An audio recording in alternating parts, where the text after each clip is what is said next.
তুষার ভাই, ইঞ্জিনিয়ারিং নিয়ে বেশ আলোচনা ছিল, সেটি আমরা কেউই দেখছি না, সেটি দেখতেও পারিনি। ইঞ্জিনিয়ারিং তো কয়েক ধরনের আছে। প্রথম ইঞ্জিনিয়ারিং হচ্ছে আপনি ভোট ভরে দিবেন, মানে যে ভোটটা আসে নাই সেটা আপনি দিয়েছেন এবং দিয়ে দিয়েছেন। আরেকটা হচ্ছে আপনি ভোট কেন্দ্রের লোকজনকে আসতে দিলেন না, ফলে প্রতিপক্ষের ভোটাররা আসতে পারলো না, আপনার ভোটাররা গেল। আরেকটা হচ্ছে আসলো কিন্তু ঢুকতে পারলো না, কারণ আপনি একটা লম্বা লাইন তৈরি করলেন, লাইনের পিছনে দাঁড়িয়ে থাকলো। আরেকটা হচ্ছে সবই ঠিক মতো হলো, গোনার সময় আপনি ঠিক মতো গুনলেন না। আর আরেকটা ইঞ্জিনিয়ারিং হচ্ছে আপনি হ্যাঁর পাশে একটা টিক চিহ্ন দিয়ে দিলেন। লোকে জিজ্ঞেস করে আমি কোথায় ভোট দিব, এখানে তো আগেই ভোট দিয়ে দিছে, টিক তো মারা আছে ভাই, তাহলে কি আমি কোথায় দিব?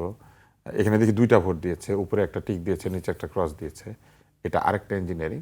লোকজন স্বাভাবিকভাবে, এটা আপনারা যে কোনোখানে পরীক্ষা করতে পারেন, ওপেন চ্যালেঞ্জ। ওই ব্যালট বাক্সটা, ওই ব্যালট পেপারটা দিয়ে আপনারা যে কোনো 20টা লোক, যে কোনো 20টা লোককে কিছু বলবেন না, একটা সিল হাতে ধরাই দিয়ে বলবেন আপনারা যেখানে ইচ্ছা করে দিয়ে দেন সিলটা, দেখবেন হ্যাঁ ভোট কয়টা পড়ে, না ভোট কয়টা পড়ে। হ্যাঁ, এটাও এক ধরনের ইঞ্জিনিয়ারিং। হ্যাঁ, এইটাকে বলে হচ্ছে পাভলভিয়ান রিফ্লেক্স। পাভলভ নামে একজন ভদ্রলোক ছিলেন রাশিয়াতে। তো উনি পরীক্ষা করে বললেন যে কিছু কিছু রিফ্লেক্স আছে যেটা মানুষকে শিখিয়ে বা প্রাণীকে শিখিয়ে দেওয়া যায়। তারপরে ওইটা যদি নাও থাকে, মানুষ বা প্রাণী ওইটাই করে।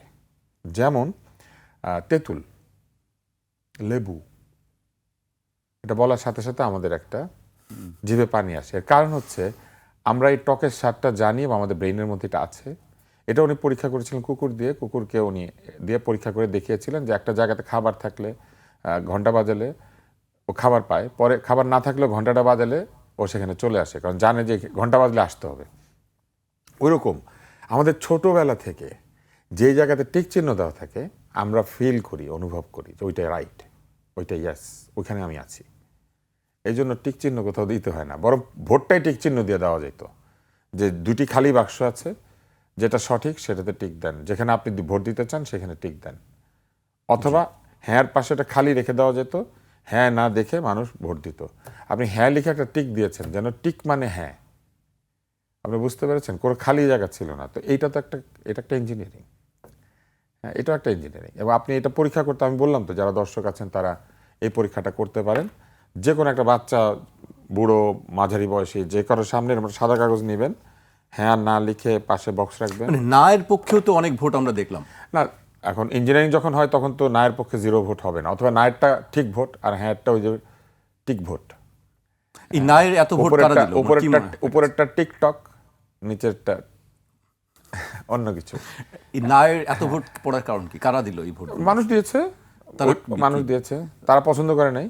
এবং আপনি দেখেন হ্যাঁ না ভোটের আওয়ামী লীগের লোক বেশি নাকি? না, যারা বুঝেছে তারা না বলেছে, যারা বুঝে নাই তারা হ্যাঁ বলেছে। এভাবে বললে আবার মানুষ মাইন্ড করবে, হ্যাঁ আপনি আমাদেরকে বুঝে নাই বলতেছেন। না, ওরা বুঝে নাই যে এখানে টিকটা দিয়েছে যে তাদের মাথাটা একটু করার জন্য। আর একটা বড় ব্যাপার হচ্ছে আমি নিজেই তো বুঝি নাই। না, তুষার ভাই, আমি একটু হাসান আপনার অনুমতি নিয়ে একটু তুষার ভাই অবশ্যই।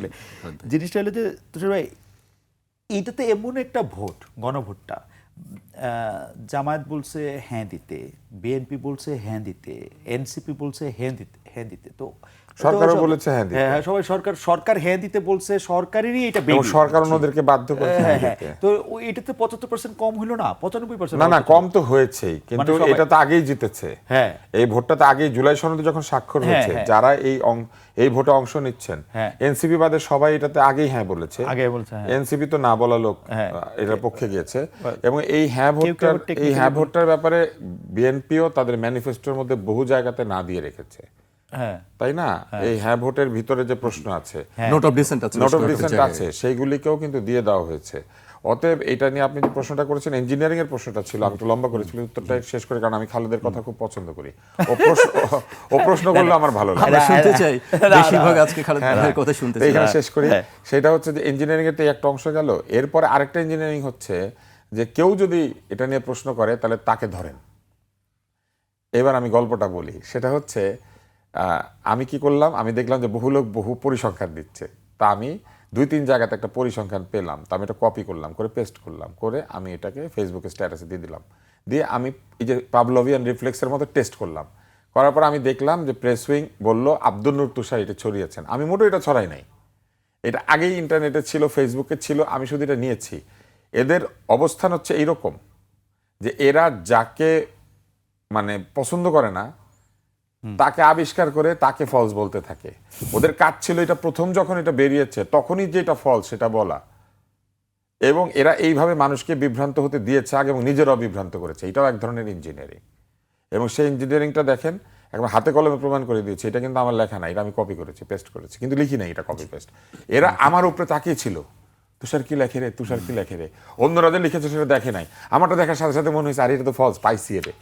ওনারা আমাদের পায় নাই, আমি ওনাদেরকে পাইছি, এবং পেয়ে আমি এটা দিয়ে দিয়েছি দেখানোর জন্য যে এরা এইভাবে লেগেছিল, এরা এইভাবে আনিস আলমগীরের পিছনে লেগেছিল। এবং সে যখন বন্দী হয়েছে তখন তাদের মনে ছিল না আন্দোলনটা কথা আন্দোলনটা সাংবাদিকদের জেলের বাইরে রাখার জন্য, সাংবাদিকদের জেলের ভিতরে ভরার জন্য না, কথা বললে তাদেরকে ঢুকিয়ে দেওয়ার জন্য না জেলখানায়। এরা সেগুলোর জন্য দেখেন মাফ চেয়েছে।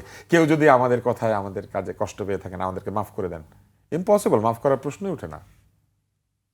ক্ষমতাকে প্রশ্ন করার জন্য মানুষকে যদি আন্দোলনের পরে জেলে যাইতে হয় তাহলে এই গণভোটকে আমি 36 বার না বলবো, কারণ এই গণভোট করেছে যারা, তারা ক্ষমতাকে প্রশ্ন করার দায়ে মানুষকে বন্দী করেছে। শেখ হাসিনার মতো নির্লজ্জতার ভিতরেও যে প্রশ্ন নয় তেল নিয়ে এসেছি, সেই অনুষ্ঠান থেকেও কেউ বন্দী হয় নাই। অথচ ফেসবুকে প্রশ্ন করার কারণে মানুষ বন্দী হয়েছে। গণতন্ত্রের ঠিকানা অনেক সুন্দর, কারণ আলহামদুলিল্লাহ যে এই গণভোট হোক আর যেই ভোটই হোক, এই অত্যাচারী অন্তর্বর্তী সরকার বিদায় নিচ্ছেন।